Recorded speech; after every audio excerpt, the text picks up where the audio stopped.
Samantala, nilinaw na ng COMELEC kung paano nito ipatutupad ngayong 2013 elections ang right to reply o ang karapatan ng mga kandidato na sumagot sa mga pagbatikos sa kanila sa media.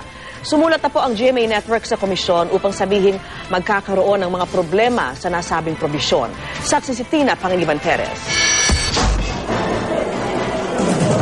Kumpara noong nakaraang eleksyon, mas nilinaw na ng COMELEC ang right to reply o karapatan ng mga kandidatong sumagot sa batikos sa bago nitong campaign guidelines para sa eleksyon 2013. Batay sa Section 14 ng COMELEC Resolution 9615, pwedeng sumulat sa COMELEC ang kandidato para igiit ang right to reply anumang oras siya mabatikos. May 24 oras ang komisyon para aksyonan at iabiso ang reklamo sa media outlet.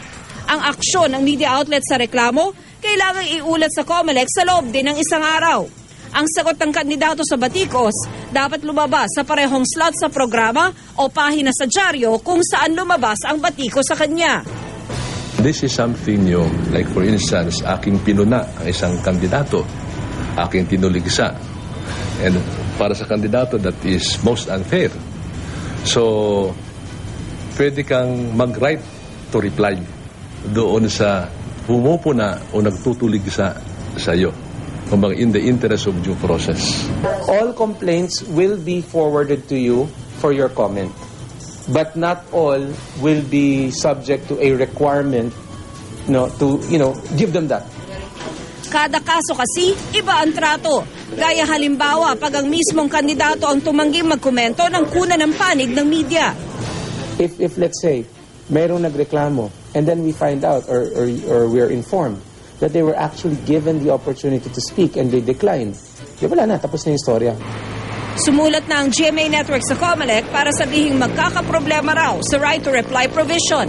Nakikinita ng istasyon na maraming akusasyon ang ibabato ng mga kandidato laban sa isa't isa. At dahil limitado ang oras sa pagbabalita, baka maubos lang daw ito sa kagustuhan ng mga kandidatong pagsalitain sila.